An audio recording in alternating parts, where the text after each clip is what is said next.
Jeff Lacy Jr. with the Black Boss Channel, the Ball Sports Network. Thank you guys for the continued support. Now, it's official. The NFL is begging teams to hire black folks. They are begging teams to hire black coaches. They're begging teams to hire black executives and get black people in the front office. And it's gotten kind of sad at this point. Make sure you hit the like, share, subscribe, and the notification bell. I upload every single day. So it comes out today. Roger Goodell has announced that the NFL is incentivizing teams to hire black people or minority candidates within their organization, and they're going to compensate them with draft picks. So this is what happens. So if you are an NFL team and you hire a black coach or a black person within your organization, and he gets promoted either by your team or hired off by another team to become either their head coach or their GM, your team, the team that he was originally hired by, will receive 2 third-round picks. You will be compensated for the said man that is promoted within your organization to GM or head coach, or that is hired off by another organization to be their GM or head coach. Now, I mean, on a surface level, that sounds really good, right? Because the NFL is 75% black, it's 75% minority, but there's like 4 black head coaches and 4 black GMs.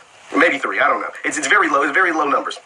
It's out of 32 teams. So obviously the 75 doesn't equate. It's not even half the league, right? It's a third of the league or a quarter of the league. So the reason why this doesn't excite me, because it's sad that this is necessary, right? Like, there's no moral compass that says that really should it have ever come down to this. The NFL implemented the Rooney Rule several years ago, and that has had its peaks and valleys, and right now we're in a valley. And that is why the NFL, along with other companies across the country, we saw, whether it was streaming services, whether it was, different organizations talking about Black Lives Matter and all that stuff. So we're in this black awakening that I've talked about several times on this channel.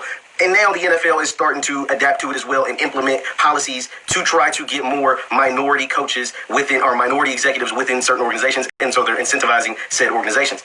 Like I said, the fact that this has to take place is sad. I mean, on a very surface level, it's good, right? Because in theory, you hope that some team would want that incentive to get 2. I mean, third-round picks are very valuable in the NFL. So you get 2 third-round picks, you're incentivized to try and make this happen. But you get the argument from some folks say, well, teams are only going to do it so they can get a third-round pick. Well, that's not necessarily true, because the man still has to go get hired by someone as the head coach.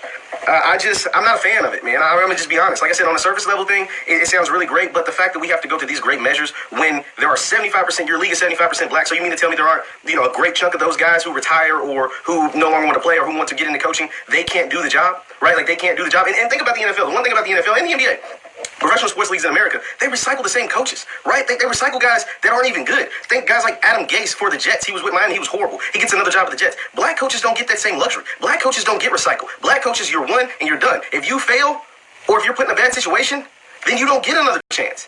And that's why I'm not crazy about this rule. Because, yeah, some team's going to get a couple third-round picks every once in a while, but a lot of black coaches are going to get screwed because they're going to be in just totally messed up situations, like what the Browns have been recently, or like the Lions, or, pick your favorite, worst team in the league, and they're not going to get a second opportunity. They're not. And that's unfortunate for them. And the fact that the NFL has to make rules like this just shows, what kind of league it is, and just shows what kind of state we still are in America. That's just my thoughts on that. Let me know your thoughts in the comments down below. Once again, I'm Jeff Lacy Jr. with the Black Boss Channel, the Ball Sports Network. I'll see you guys next time.